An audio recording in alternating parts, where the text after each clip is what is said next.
All right, welcome in, family, to Dex Talks. And in today's conversation, I wanted to show you the importance of two different things.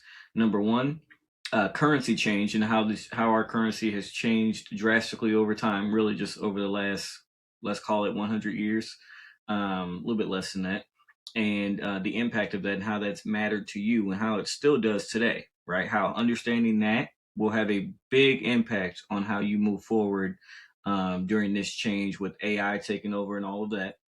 And number two, the importance of titling change and how that impacts ownership, legality, taxes. These are things that we should have been taught about with all of our years in school, but of course we weren't. And so that's why we have channels like this where we can have real, authentic conversations.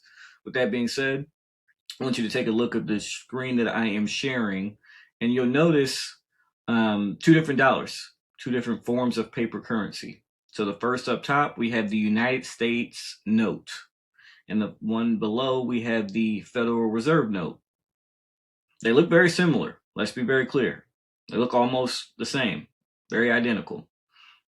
However, they're different and very different at that, even though they look similar. And I'm going to keep hitting on that looking similar part because this is where you and I and many of us have been deceived. So let's start with the United States note. So that is, let's say pre 1914, that was the dollar that was going around.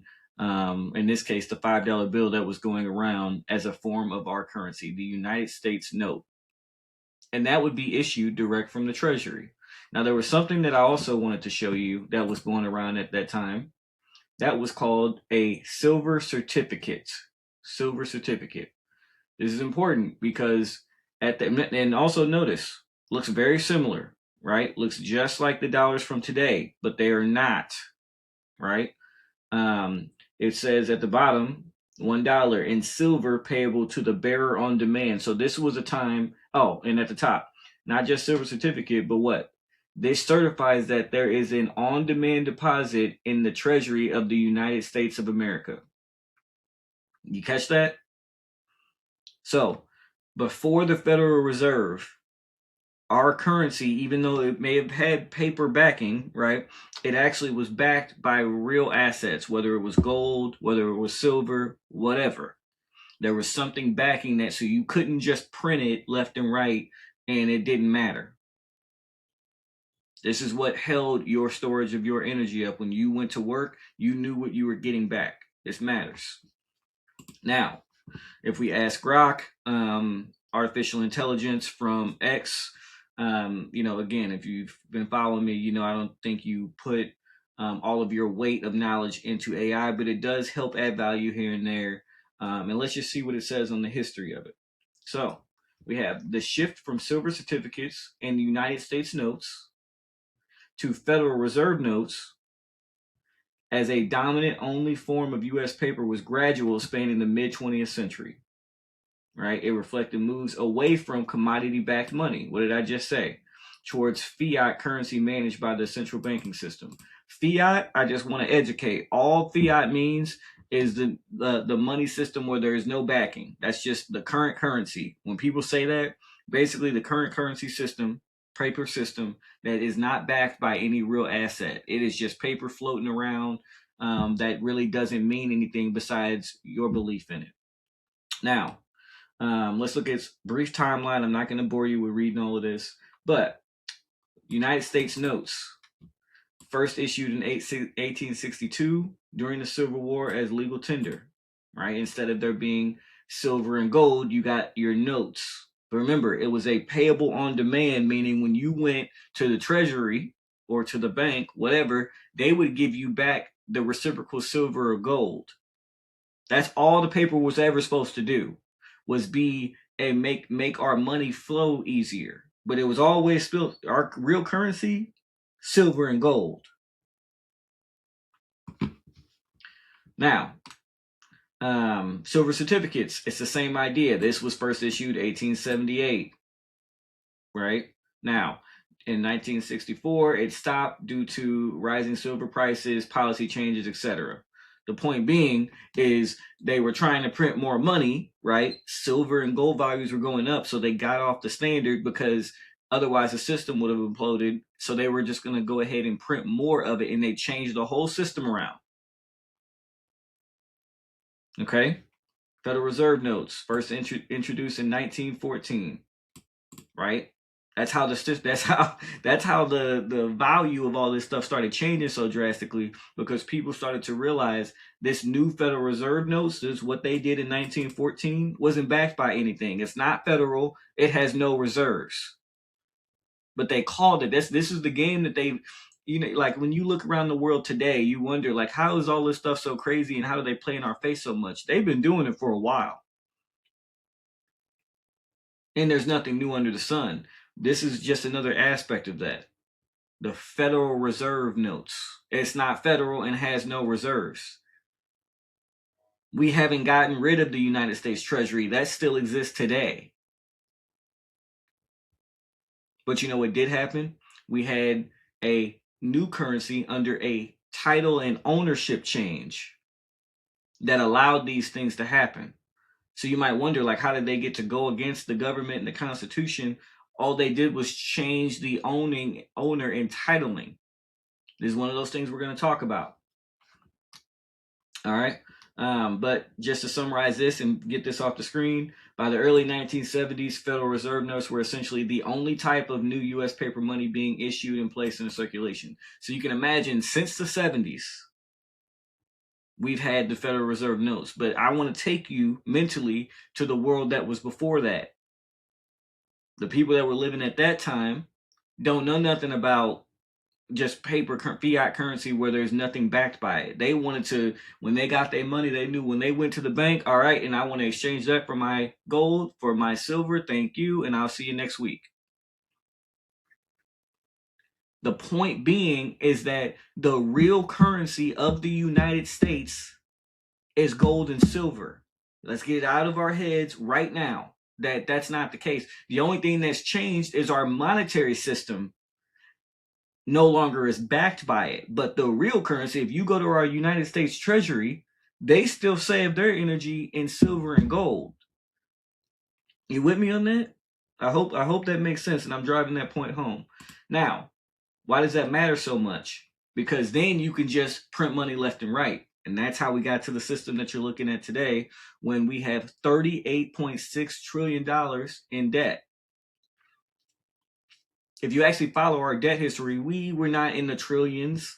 Then, not even in the 70s, I don't believe we were in the trillions. Right? So all of this stuff just happened as we started getting off the standard, right? And then that allows us to just print. Why does this matter so much for you? Because you're watching the system unravel. It's so deep that every single day, what is it at? Let's make sure I find this for you. The national debt is growing by 1 trillion every 100 days, or approximately 4 to 8 billion per day. That's how bad it's gotten. The national debt is growing by 4 to 8 billion every day, or every 100 days, which is really just 3 months. We add another trillion in debt. Our interest payments alone, annual interest payments, exceed $1 trillion. So you want to know where your tax money's going? That's a whole thing that's fraud based too, but we'll talk about that on a different day. Maybe even the next episode. And then within the next couple episodes, I'm going to tell you about how taxes make absolutely no sense, but we'll get there. And then we don't need to look at this, but I wanted to show you that. Let's get this off the screen now, so I can just talk. Give me 1 second.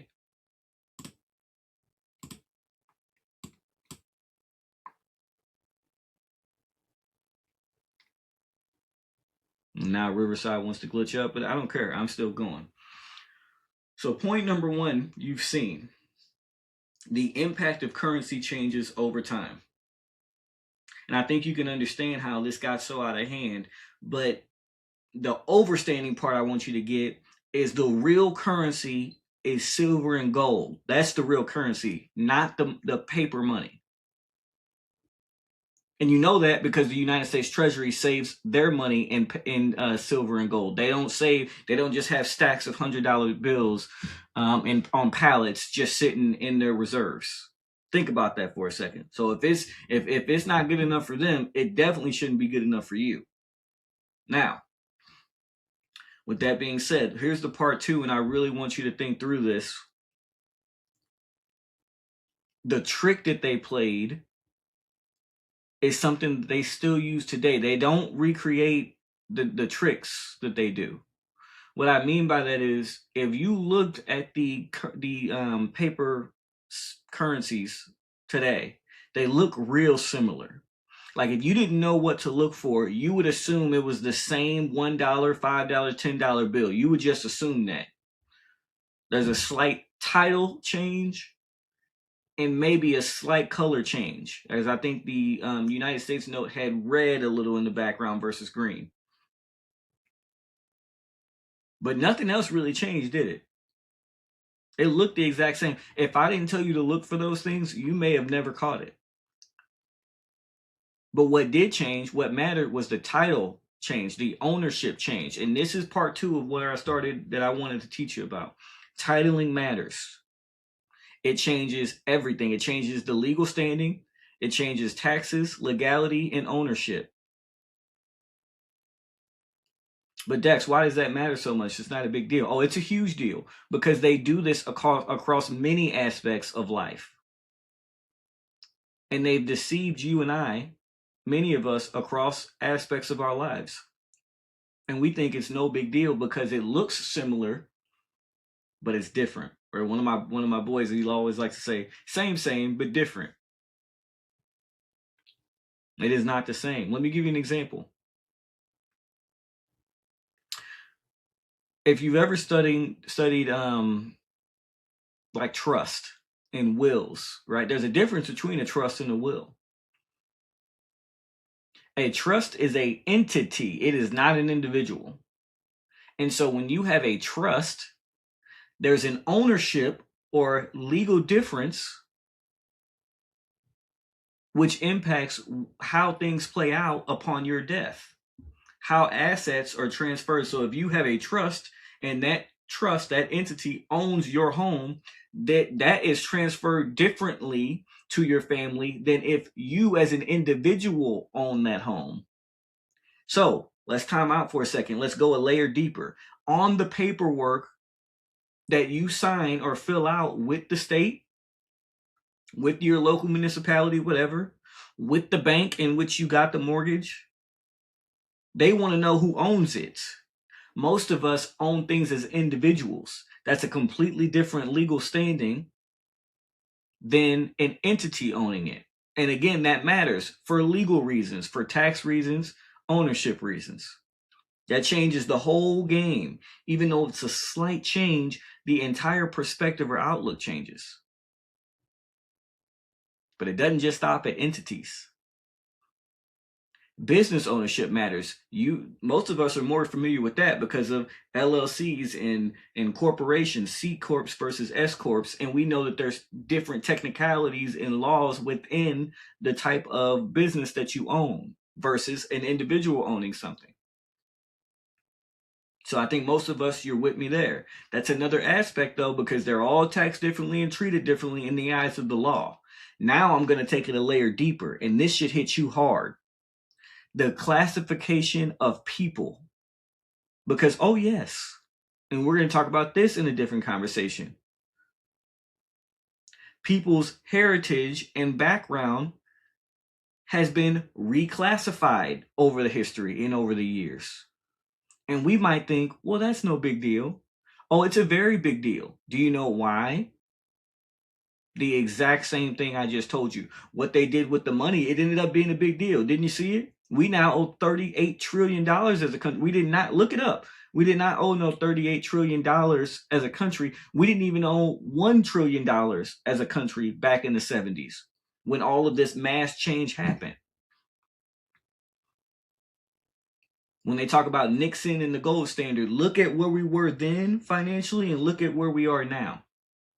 And I really mean do the home, pause this video and go look at it so you can mentally see the impact that that reclassification had. And then pause your mind, because you can see it numerically. Pause your mind and then take this over to reclassifying people and imagine the impact if we were to convert that to a numerical impact, because there was a numerical impact. You can quantify that. It's just at base level, it's not money, so it hits different. It's just words on a page, but it had an impact. And governments don't reclassify things and retitle things, transfer ownership from one thing to another for no reason. There's a material reason. The difference is you didn't know what to look for, most likely, if this is your first time hearing about it. So with that being said, I'm going to challenge you to do that homework. That's my ask of you, and I hope I was able to teach you something new with that. And feel free to let me know if there's anything that we all, as this community, should look at, look into, dive deeper into.